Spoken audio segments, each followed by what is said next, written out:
I think it's returning to our roots, right? Our bodies have evolved to be able to do certain things. And a lot of people will point to like a barbell deadlift or a barbell squat as foundational primal movements. But then I ask them, what in nature is that of a barbell that's completely symmetrical and you have all this leverage, right? Because if you think about a barbell deadlift, you are completely above the weight, which is why you have to go 5, 6, 700 pounds on a deadlift to feel it, right? At one point, my deadlift was 620 pounds at its heaviest. But what happens when you lock out at the top? All that weight is compressing your spinal discs. Our bodies are not meant to handle that. When we picked up things in nature, you had to wrap your arms around it. Use your whole body.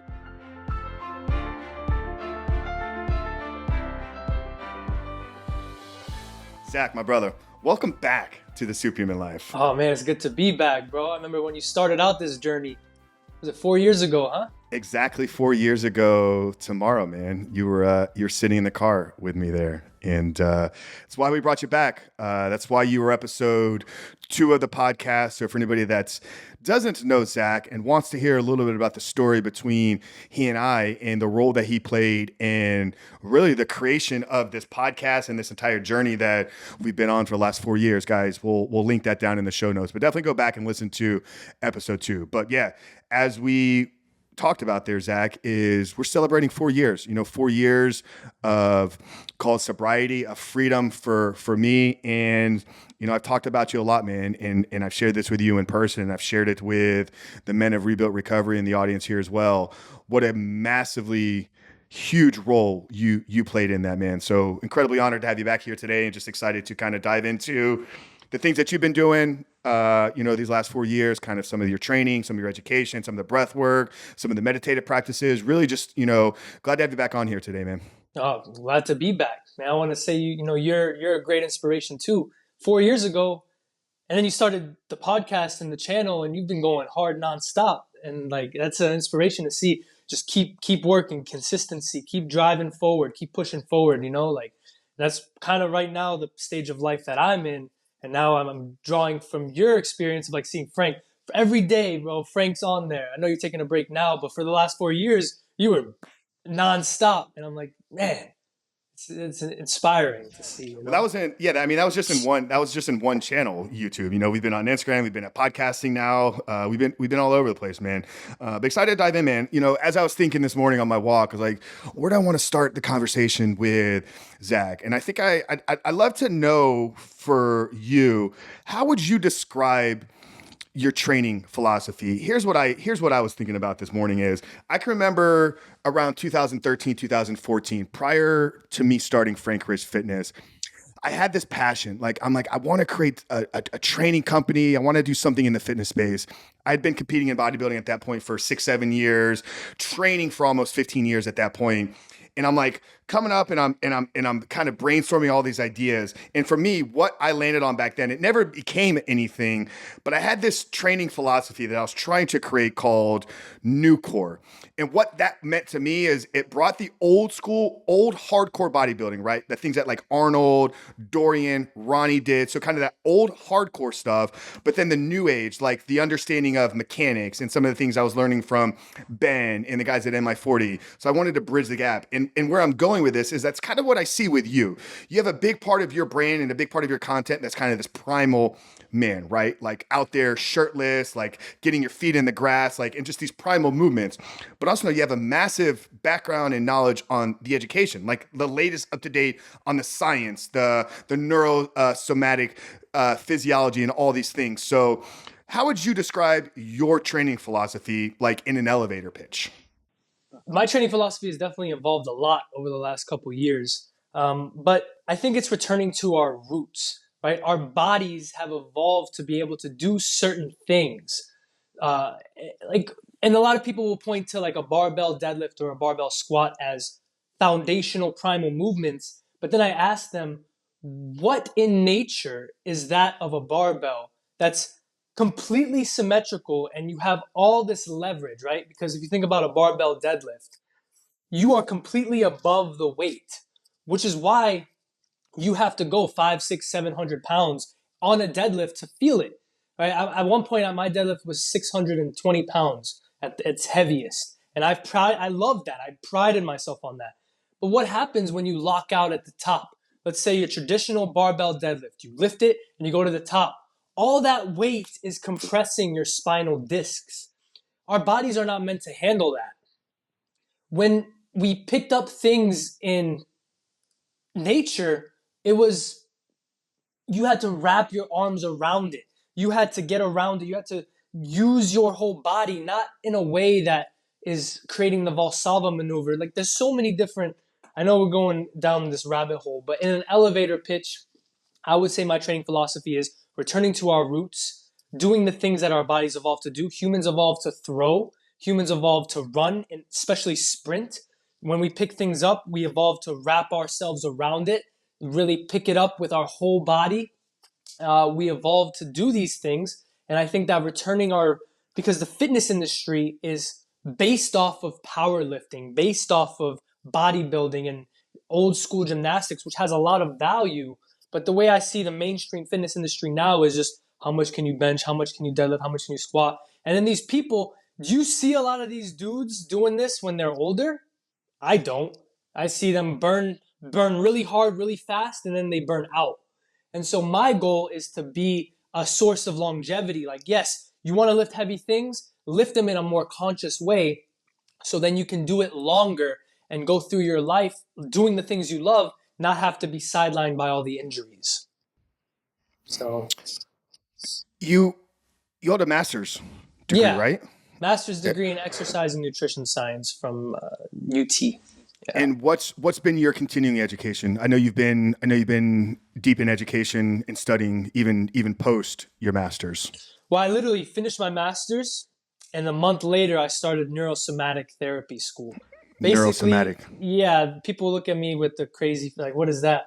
Uh, Neuromuscular massage, where it's not, I don't even like using the word massage. I call myself a structural therapist because it's about looking at the human body, seeing what's out of balance, out of alignment, looking at the bony structures, and then being able to see what muscles need treatment. And one thing that I've, like, a mind shattering paradigm shifter over the last year or so is, right, when you think of, oh, Frank, you got some low back pain, right? Maybe stretch out your hamstrings, or I can't touch my toes, stretch out your hamstrings. Yoga, I'm big background in yoga. I've taught yoga for the last 5 years, but I'm just now starting to shift, be like, the way that yoga is in America, and from a completely objective look at it from a movement standpoint, yoga can cause a lot of dysfunction in the body because there's an emphasis on lengthening the tissues, especially the hamstrings, right? Think of downward facing dog. You go to downward dog, you're stretching your hamstrings, you're stretching your hamstrings. It might feel good in the short term, right? You might be like, oh, that feels good. But those muscles are already long. Those muscles are already flaccid. And you just keep stretching, you keep stretching, you keep stretching. They're going to not have the right tension relationship within the body, which is not going to allow you to move through life pain-free and be able to perform. So my understanding of the human body has really evolved a lot. I'm not just doing the like, this is my passion, bro. Like, I'm so passionate about this topic that I'm just hungry for knowledge. I'm hungry to be a disruptor in this mainstream industry because I honestly see a lot of the mainstream fitness influencers today are, they say, research backed, right? They go to the studies, they look at the studies and they're like, oh yeah, this study showed this. And there's value to that. I will not take that away. There is value to looking at the research and the studies, but we cannot be arrogant to think that we have it all figured out in our scientific understanding. And we cannot think that all these science experiments and studies are completely objective because they're not. They're looking for certain things. They're going into the study with assumptions. All scientific studies are limited by the instruments and the eyes that are looking at the instruments. So we have to keep an open mind. There's so many things, especially about the human body, right? Especially about the human body, that we are just scratching the surface. So for people to really think we got it all figured out, and this is another thing, like tying it to a different topic of masculinity. We all have this anger, we all have this frustration. And for me, the anger and frustration is within what I see in the mainstream industry of fitness and health. And so I've recently kind of learned how to channel that anger. Like you could maybe see it from me now. Like there's this emotion of anger that I'm channeling it in a productive way to get my message out, because I think people need to be more open-minded and not give blind faith to the people who are hiding behind big degrees, hiding behind all these research studies, you know? So No, yeah, no. A handful of boxes there that you opened up that I definitely want to circle back to, but I do want to stay on this topic with your training philosophy here right now. But definitely want to kind of explore some of the research stuff. I definitely want to get into the topic of masculinity if we can link that into the conversation today. But going back to kind of what you said, right? So your philosophy at its core is returning us back to our primal way of movement. Curious, what role has the education that you've gotten played in your understanding of those primal movements, and how do you kind of integrate that? Because I think on one sense, right, like there could be an argument made that, hey, if this is primal, this is innate, this is a part of the way that we have evolved over time, we don't need a book to tell us anything. We need to tap into our nature, our innate way of being. So for you, how do you integrate the understanding of education, research, and then linking it back to, no, this is just who we are and this is how we've evolved over time? yes, well, with the research, and because a big part of master's degree and going through grad school is research, and I'm so grateful that I went through that because it allowed me to understand the methodologies and the way that research studies are done, especially in the exercise world. And the things that are in a lab and the way that they're controlled variables and all the things that take place in that. And you see, I think that with research, especially in the exercise world, it's limited in a lot of ways. Like, yes, we can look at the subjective things of like, or more objective of like, okay, so this allowed their strength to increase here. This allowed, but when we're especially talking about barbell deadlifts and squats, because I have a bone to pick with the fact that everyone says barbell deadlifts and squats is the pinnacle of exercise. I don't, and trust me, I lived that world for so long, but now I've come to realize like, no, I am going to make the bold statement that heavy barbell squats and heavy barbell deadlifts are overrated. Simply because the risk reward mechanism there of, yes, you're getting, okay, you could say that it's a primal hip hinge, right? The deadlift is a primal hip hinge where you're just basically picking something up off the ground. I made that argument in the past of like deadlift being so functional, you're picking something off the ground. But then at the top, your body's like, you're holding that weight, and that's just compressing all your spine, compressing your intervertebral discs.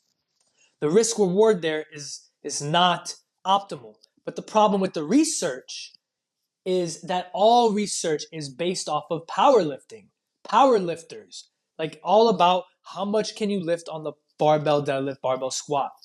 And so that's the problem with the research in the fitness industry in general. We're not even looking for injury prevention or longevity. We're looking for what can increase your deadlift by 5 pounds. And so my role is, yes, I have a master's degree. I'm looking into maybe even going for my PhD just so I can, because I see myself being, there's so many forces out in the fitness industry arguing for certain things, right? Basically everything I just said, research shows this, barbell deadlift, barbell squats, powerlifting, even bodybuilding.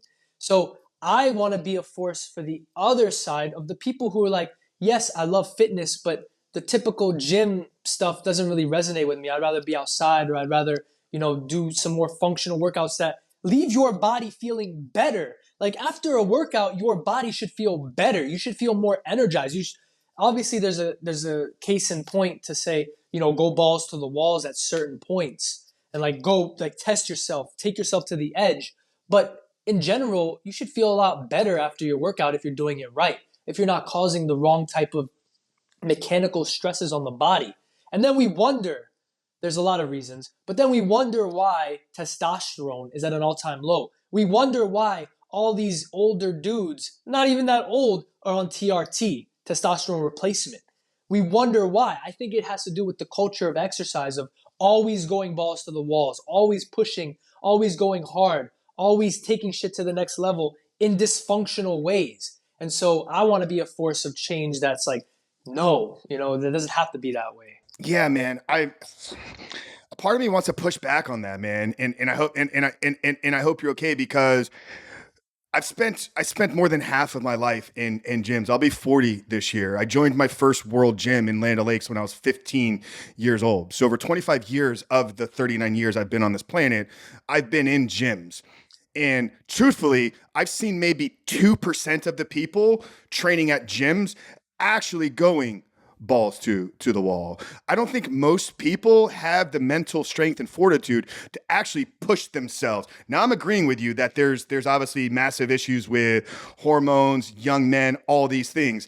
I don't see the connection between people training balls to the wall, because I don't think that it's ever this is the argument, right? Is overtraining a thing? And there are a lot of people that tell you that, yes, you can overtrain. In reality, it's probably, wouldn't you agree that it's maybe more of the under recovery? Because I don't see people, at least in my perspective, in my lens, in my experience in the gym, that are actually crushing it. Because I know a handful of people that have trained at that level, and I've been fortunate to be in some of those environments. So yeah, just kind of your take on that perspective.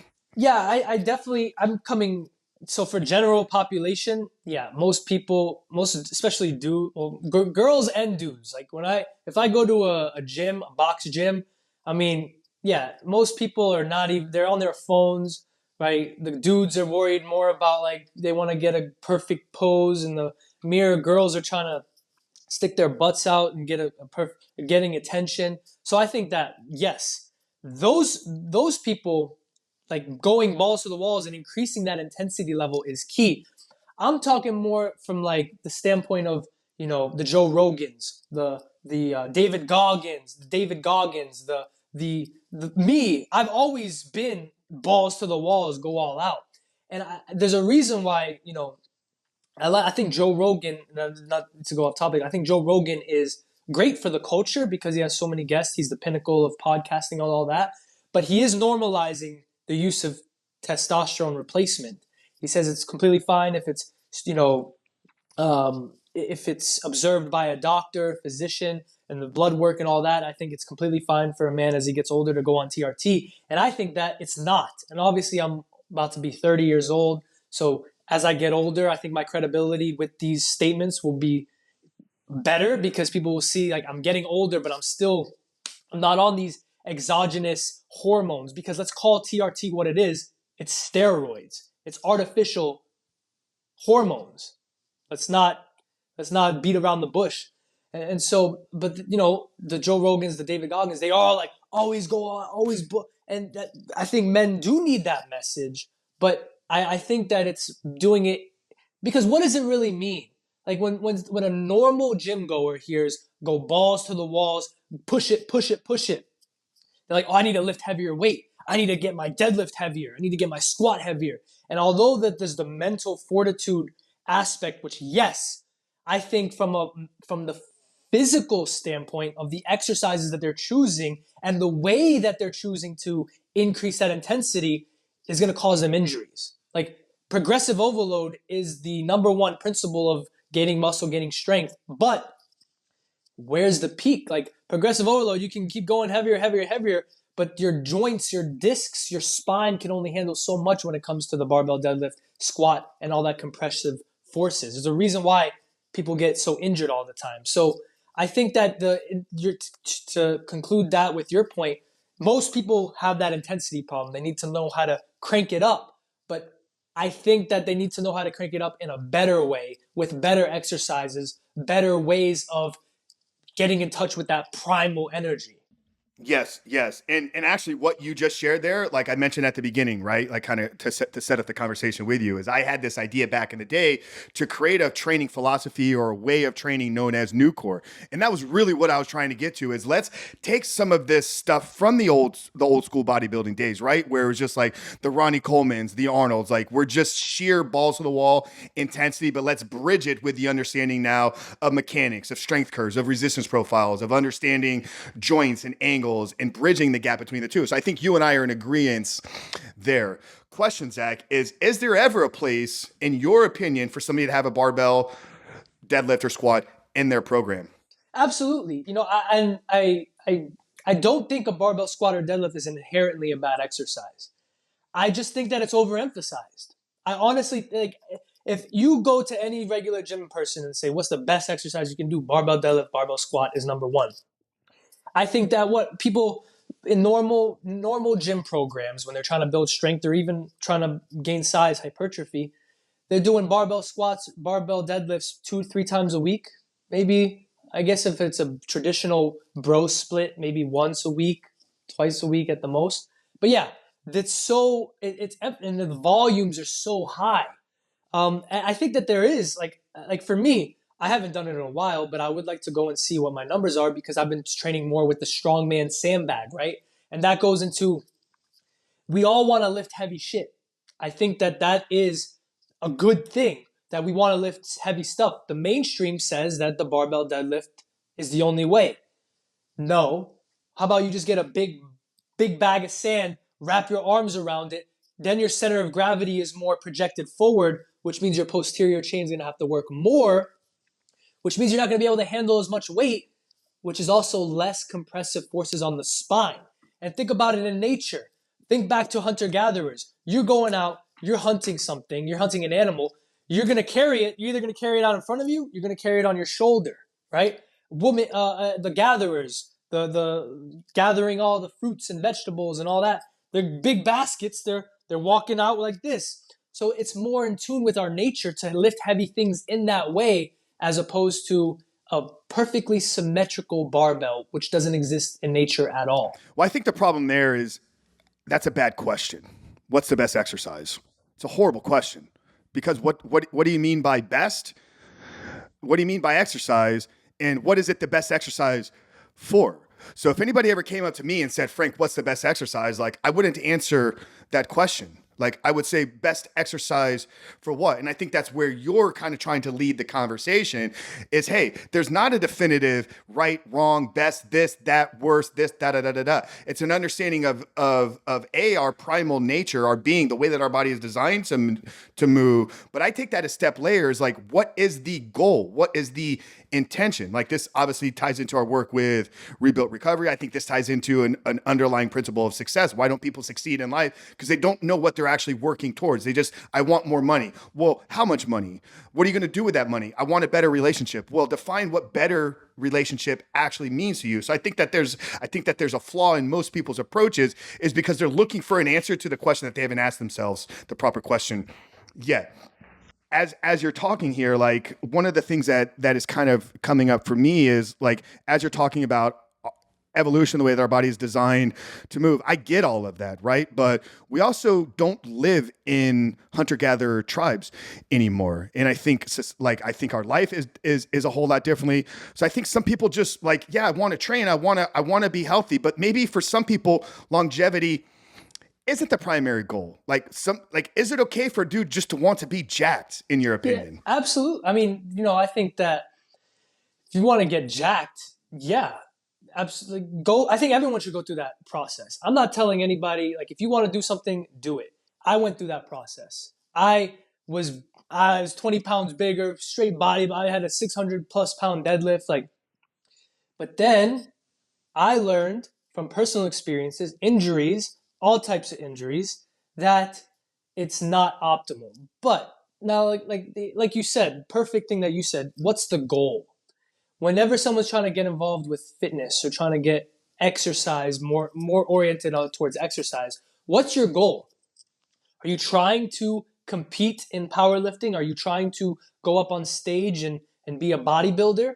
If so, you have to go all out on those modalities, right? Take it to its limit. There's going to be so many lessons there, whether bodybuilding, powerlifting, or any modality, CrossFit, so many lessons that you can take that can be extrapolated into all other areas of life. So, yes, if you feel an inclination for something, go out and do it. But I think longevity, I honestly, you said, if longevity is not the goal, I think longevity should be primary goal. Like, I want to be able to lift shit. I want to be able to do what I love and be athletic when I'm 60, 70, 80 years old. And I Yeah. think everybody kind of wants to, whether they're honest, it depends. If you want to burn like a flamethrower, burn really hot, really fast, and then burn out, I mean, that's not, I don't think that's the right way to live.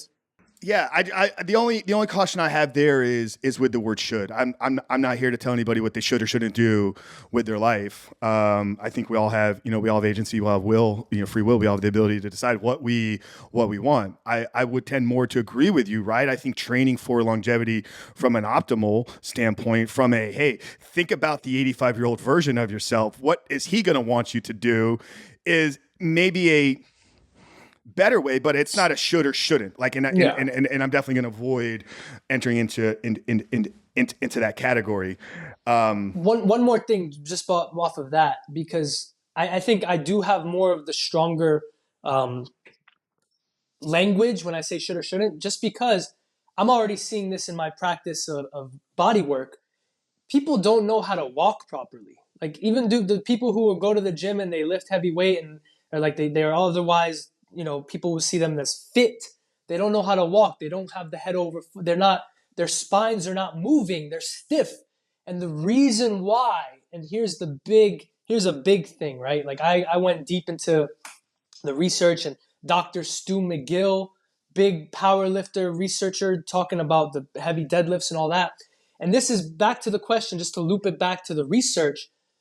Because the exercise world has the biggest foundation in powerlifting, if you ask any major influencer or someone in the know, what is the function of the core, they will say to stabilize the spine, right? Stabilize the spine during your lifts. Stabilize your spine, protect it during your heavy barbell deadlift, right? Use the Valsalva maneuver, that wear your weight belt to create that fake intra-abdominal pressure.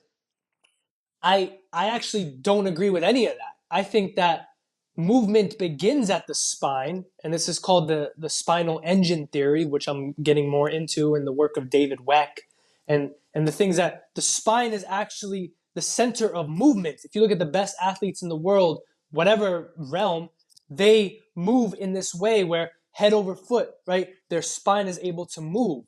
And so the reason why I'll be like, you should, you shouldn't, is because people come into me, they got pain. If you have pain, what you're doing is wrong, period. If you have pain, unless it's specific injury, like if I say, did you injure yourself? Yes, I had this injury or a car accident. Okay, well, that's a contact injury, right? Something happened. But if you have pain in your body and it's like, were you injured? No.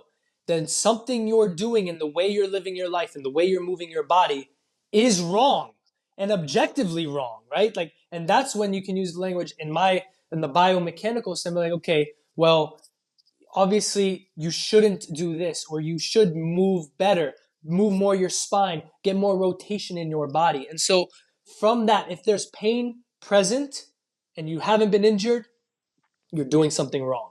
And I think that statement, that's strong. But that's honestly what I believe. If you're in pain, you're doing something wrong. Yeah, and I agree with that. Where I was avoiding the shoulds is in people's goals with their training and what their objective outcome is with what it is they're trying to do. I can sit here and talk all about my desire and aim to be 100. Right? I'm doing a lot of things daily now through sauna, cold plunges, like, because I do have this goal of living to 100. But I also know that I've made choices and decisions in my 20s and 30s that I'm kind of fighting against that. Right? So it's like I got to balance even in my own life. Right? Like, being a bodybuilder, being 280 pounds that I wasn't for longevity. When I did that, it was for Frank wanted to be as big and jacked as he possibly could. Now I've evolved and I've grown and priorities have changed now with, yeah, I do want to be on this earth because the first 40 years have been pretty incredible. I really want to see what I can do with the next 60. So that's where I was kind of trying to avoid the should is you should be training for this. No, if you want to be the biggest bodybuilder in the world, if you want to be the strongest power lifter because that's what drives you and maybe you were given the ability to do that, hats off, brother. Yeah. You go do you. I'm not here to tell you should be training for longevity. You should be training for Primal. So Yeah, I'd say, like you said, if you like, you have that inclination, you want to go on stage and really, because I think bodybuilding gets a lot of shit these days, and I've given it shit too. But I will say the thing with bodybuilding that is the biggest positive, and I'm sure you've gained all lessons like this. Obviously, the discipline, right? Because to be a bodybuilder on stage, you have to have enormous levels of self control and discipline.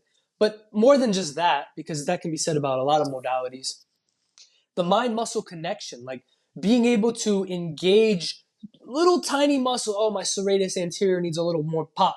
To be able to use your mind to send the signal to these little areas of the body, like I think that is a very powerful skill.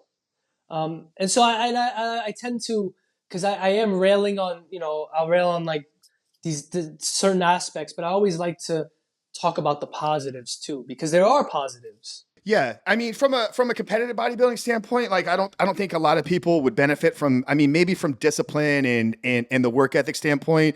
Outside of that, I don't think there's a whole lot you get out of the journey to the stage. But the lifestyle of bodybuilding, using hypertrophy based training, using a power building approach, compared with a strong nutritional plan to build yourself up physically, is something that I think every young man between the ages of 16 and 26 should be. In my opinion, I think those years for a man should be focused on building the physical development of your body up so that when I push you and you're a 26-year-old man, you don't fly away with the wind. Like you should have some physical prowess to you. There should be some development to your body. And then maybe if you do that till 25, 26, then maybe you begin to integrate some of these more primal movements. But now you're working from a foundation of, hey, there's actually some muscle put on this frame. Curious your thoughts on there. I would love to know what your take is on somebody that is just getting started, a guy that's 25 to 30 years old, doesn't have an athletic background. So he didn't play sports competitively growing up. He hasn't really laid a strong foundation from himself physically. Would you say, okay, we're going to start doing the primal stuff, or would you want to layer him with a foundation of muscle first?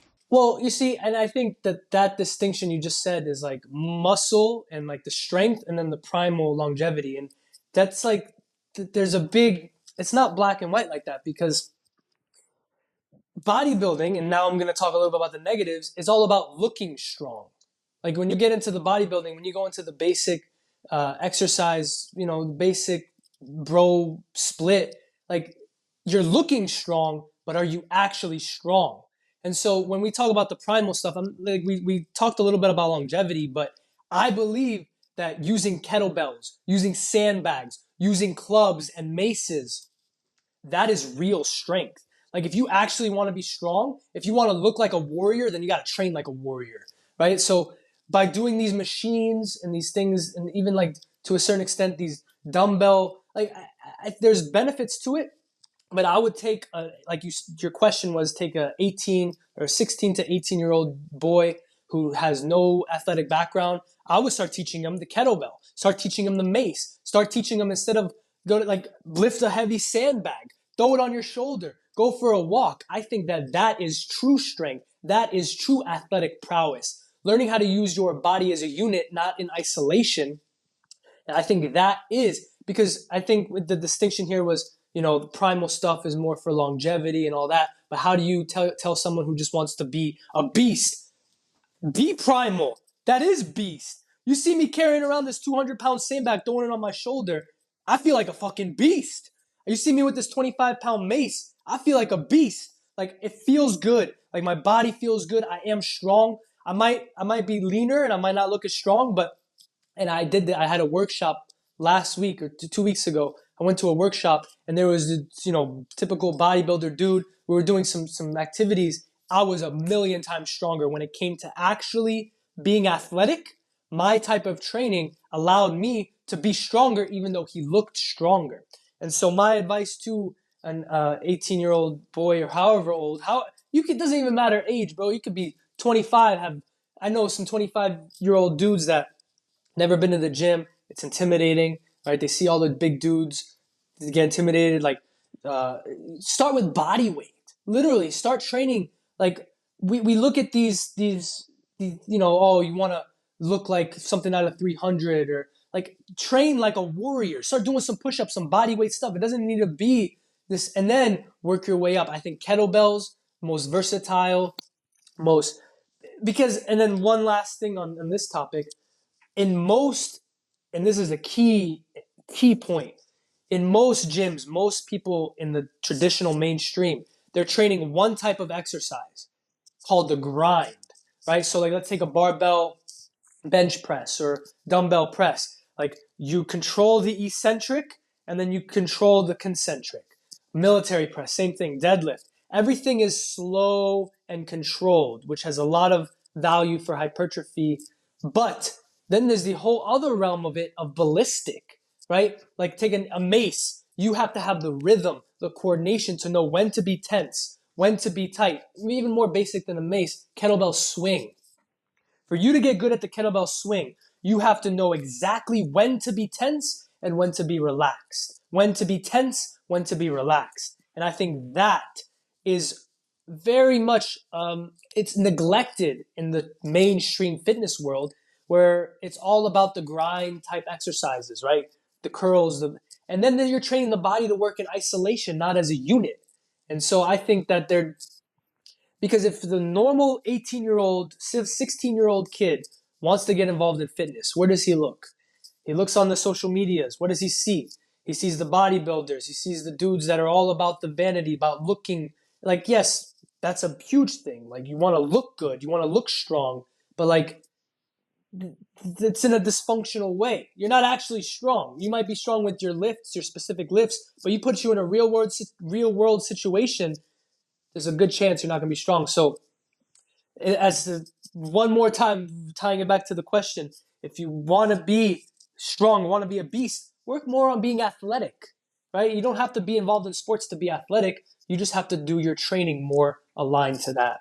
Yeah, no, this is all good stuff, man. We could spend hours on this. I want to take a slight pivot though, and kind of maybe get into some of the body work, because you had mentioned some of the areas of study for you have been in this neurosomatic, neuromuscular massage. I definitely want to kind of dive in there, because I think it's something that's going to be a new conversation for a lot of people. I think most people, they think, yeah, I'm going to go get massage work. It's like, I'm going to go to a Massage Envy. I'm going to have somebody put some aromatherapy oils on me and kind of rub me. I'm going to feel good for a minute. And like, yeah, there's some benefit and value maybe in getting that every once in a while. But I think with what you're doing is like, you're fixing brokenness within the body. So talk a little bit about this neurosomatic type of therapy work that you do.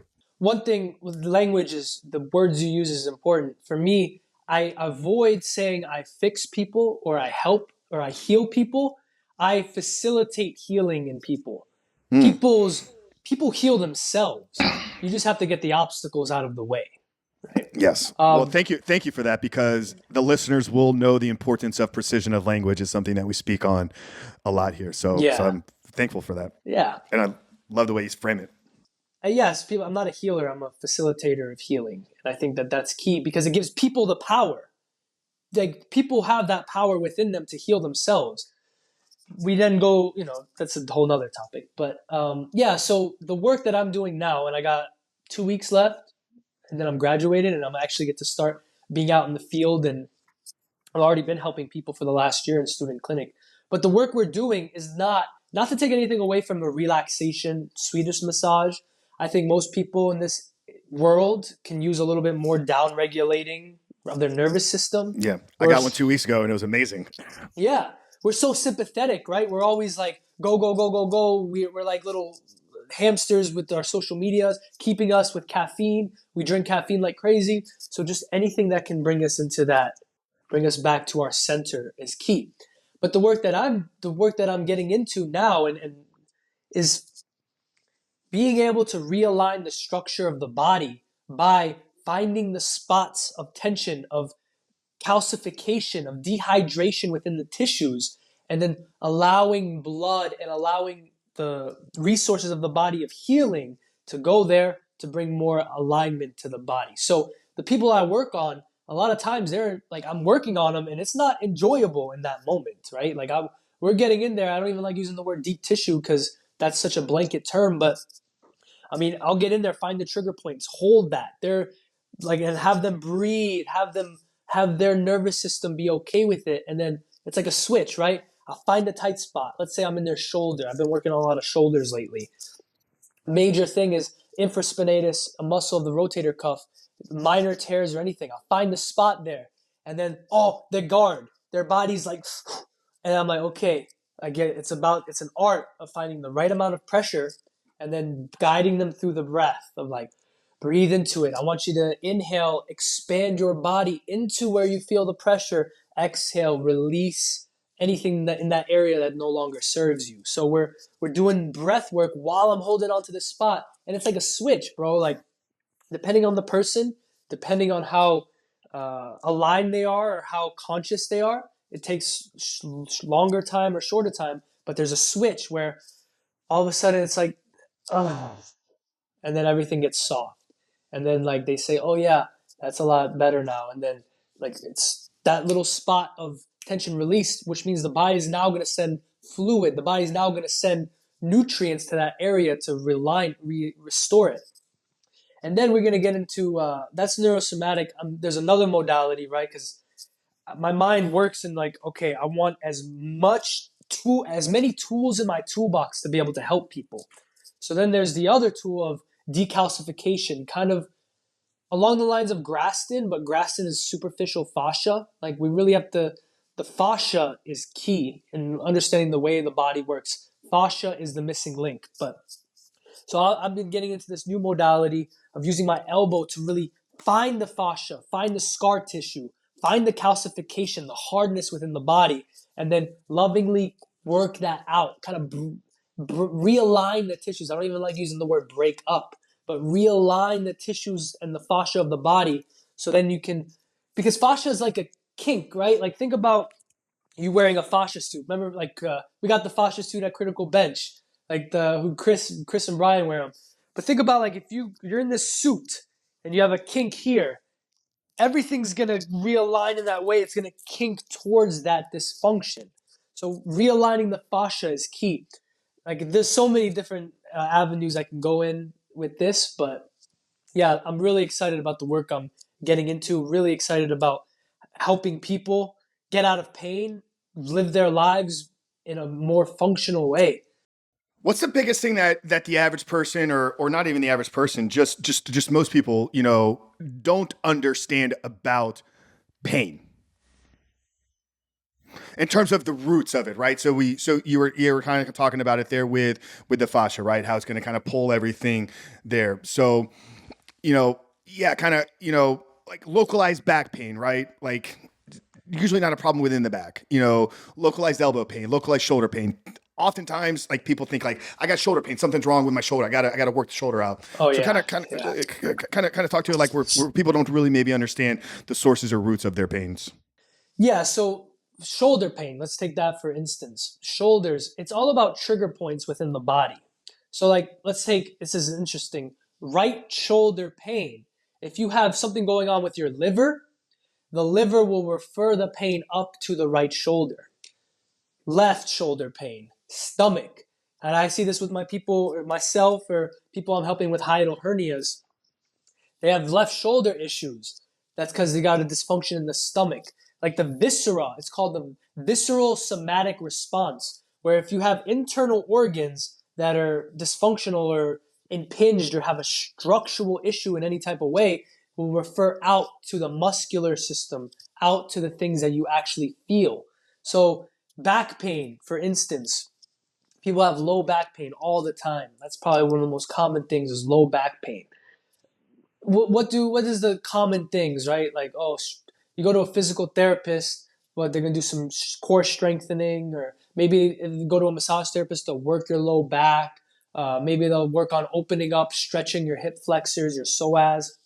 It's like the way that we would work on back pain. Someone comes to me with low back pain, I'm actually going to use my hands to go through and work on the psoas, the iliopsoas muscle, the major hip flexor that causes people's back pain.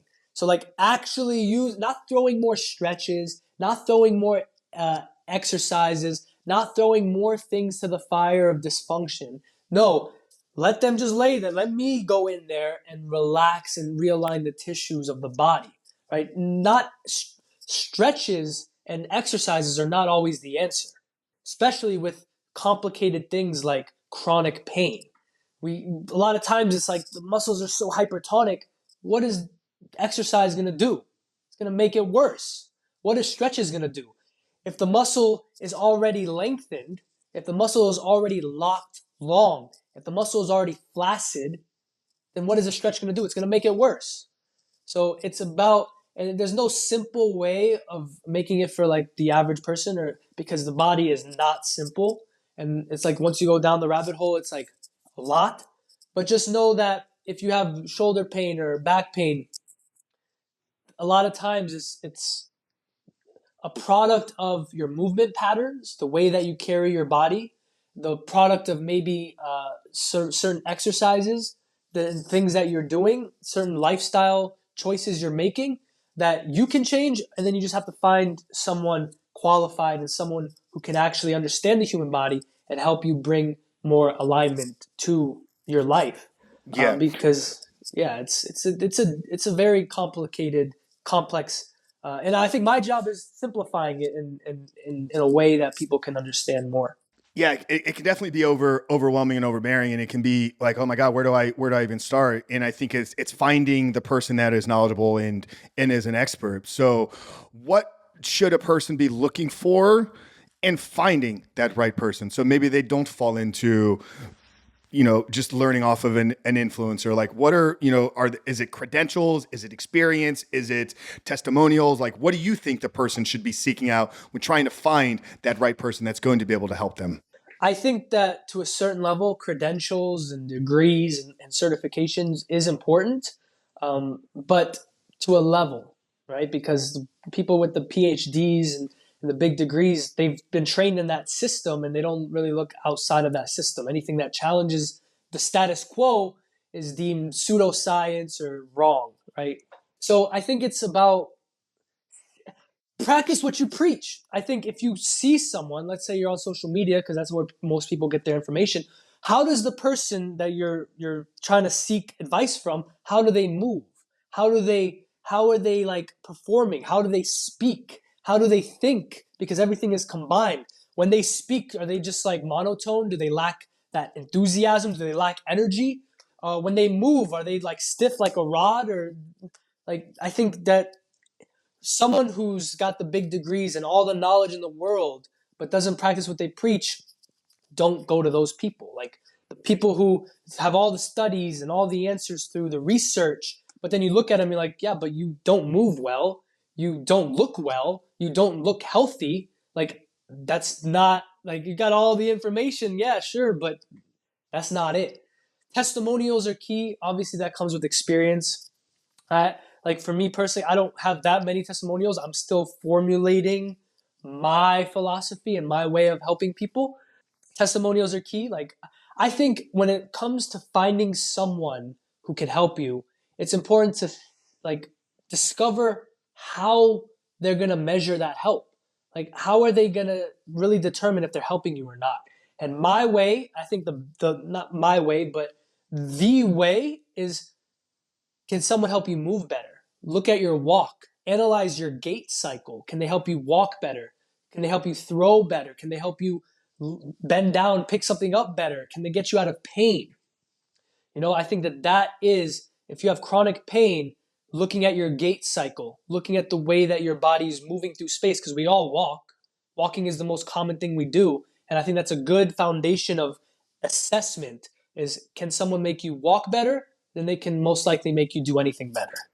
Brother, I will second that, man. And I've talked about it at this point dozens of times on the podcast over the last year. So I hired somebody last year. Not sure if you're familiar with GOATA. GOATA stands for Greatest of All Time Athletes. So it's this kind of understanding of gait mechanics, how the body is kind of meant and designed to move from a efficiency kind of primal optimal standpoint. And it starts with our walk. So I hired somebody last year because I was having some knee pain, some ankle immobility, and I saw this guy at the gym, and I'm like, I love what he's doing. I love what he's doing. I approached him. I said, Hey, tell me a little bit about what this is about.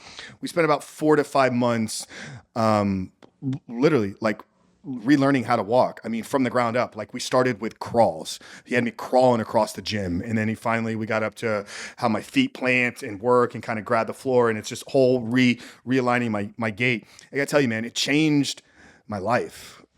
And I don't use that phrase lightly. There's been a handful of things that I've done that have really shifted things for me. And this was one of them. I move now without any pain at all. My squat depth, my ankle mobility, my knee mobility, everything has improved because I relearned how to walk at 38 years old. So what Zach is saying, guys, is so true. So this has been fascinating. I mean, there's just so much for people to understand and then walk away with today. I want to take the last couple of minutes here and talk about something with you that you've been very passionate about, and it's really kind of surfaced in some of your content. And it's some of the struggles with men today, and maybe the decline of masculinity is maybe a good way to kind of phrase it. In your opinion, Zach, what does it mean to be a man, and what are some of the biggest challenges that you're seeing men face today? This is the topic, like you said, I'm very passionate about kind of exploring and sharing with the world because I think now is the time that we need it the most. But the question of what does it mean to be a man?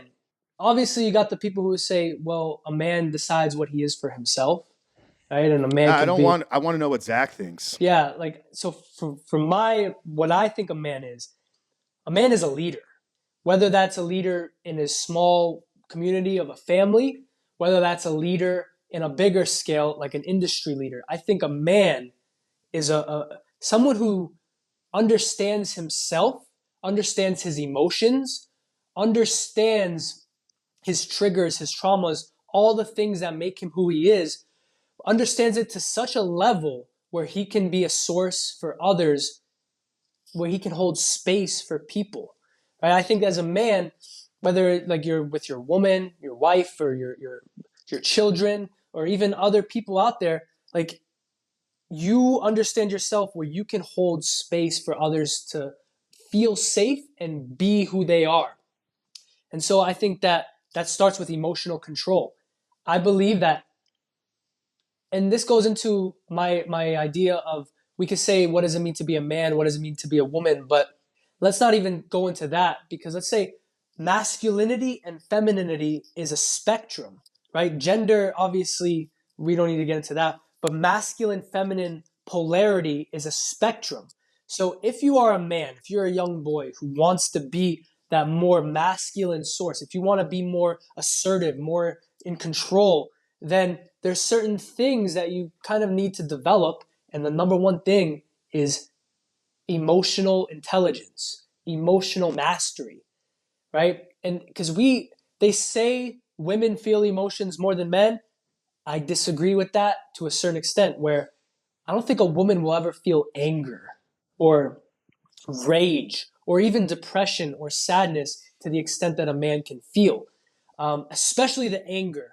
That's something that, for me personally, I've dealt with heavily. I've had anger issues since I was going through puberty as in teenagers, right? And I channeled that into the military, and I just the desire for destruction and violence, and now it's becoming more integrated and more productive. But I think as a man, it's important to feel these emotions within you, not reject them, not repress them, not push them away, not say boys don't cry, boys don't feel emotion. No, feel them, like embody them, and then use them as fuel, especially anger, frustration. Use those emotions as fuel in your life. And so that's kind of what I've recently, my insight is like, I have all this anger. Why? Don't make it bad. Channel it. Use it as good. And I think that that's, as a man, emotional control, getting in touch with your body, right? Getting that primal urge to be embodied, and then creativity too. I think creativity, especially in this day and age of AI, we don't know where the hell this shit's gonna go. But I think as a man, and this goes into the more esoteric of like your sexual energy, right? As a woman, you can always connect with the creation of a baby, whether you want to have a kid or not. That's, you know. But as a man, we need to create in other ways. We have to use our energy, our sexual creativity in other realms of life. And that could be anything for you. But I think a man should be creative in some aspect. Because if you're not creative, dude, you're like domesticated. If you're not creative, you're domesticated. You are just in the rat race, right? You're just clawing away, doing some industry, like thinking of like a factory. Obviously, we're not in the factories anymore, but thinking of like the factories now became office jobs, and you're just clawing away. You're expendable. Like, no, create new things. It's like whatever that means to you. So I think creativity, men should be creative. Emotional control, because if you can't understand and control your emotions, then you're not going to be respected as a man, as that masculine presence. And then obviously get in touch with your bodies, which we've talked a lot about. Yeah, no, that was the core of today's conversation. What is something that a guy can do to assist in the harnessing, transmutation of his sexual energy into creation of something good? Yeah. So that's another avenue that I'm greatly interested in, and I want to be an ambassador to kind of make it more not mainstream, but more part of the consciousness. Is, I think, qigong. Qigong, most people don't have no idea what that is. Basically, pure energy work, combining movements with visualizations, and like a meditation with movement and breath all in one. And the power of qigong, especially the way I do it outside, barefoot in the dirt, is because in life, especially in the modern world, as a young man, it's tough, dude. Like, there's so many things that pull a man away. There's so many things, porn being a major one. You know, watching excessive content that's mind numbing on YouTube, TikTok, whatever, playing excessive video games. You know, all these different things can come. Netflix, binge watching, consuming bullshit pulls you away from your true purpose, your true path. And I think Qigong, simply detaching from all that for a moment, reconnecting with nature in whatever way that is, going barefoot, touching the earth, grounding yourself, and then using the techniques to gather the energy, the chi all around you, and bring it to your center. For me, that's my source of energy. That's my source of power. That's how I can, that's my source of everything. My connection to God, my connection to life, my connection to this energy that surrounds us, that science will, that has not been able to put a finger on. And I don't know if the way that we conduct science now will ever be able to put a finger on. And I think that that is the tool. Obviously, detaching from your things that are pulling your energy away, detaching from the junk social media, detaching from porn, detaching from excessive video game, detaching from all the bullshit, toxic relationships with people. But then what do you go from there? Like, yeah, that's one thing, but now you have to cultivate and channel. And I think Qigong is an answer for a lot of people, especially men who have all this energy, all this frustration. Their minds are like, okay, I stopped watching porn. I started working out, but like, now what? Like, bro, you just got to find your energy. You got to find your center. And I think Qigong is the way for that, is a way to find your center. Yes, agreed. And guys out there, what Zach is speaking to is why we brought him into Rebuilt Recovery. It's why we made him a part of our Reboot Your Life program, teaching these exact principles and these exact modalities. So for anybody that's is struggling with porn and is interested in joining our program, we walk you through. Zach, we have literally Coach Zach teach you how to utilize the qigong and some other meditative and breathing practices. Brother, this has been amazing. I mean, this is literally what we do anytime you and I are together. We have incredible conversations. So fortunate to be able to record today's.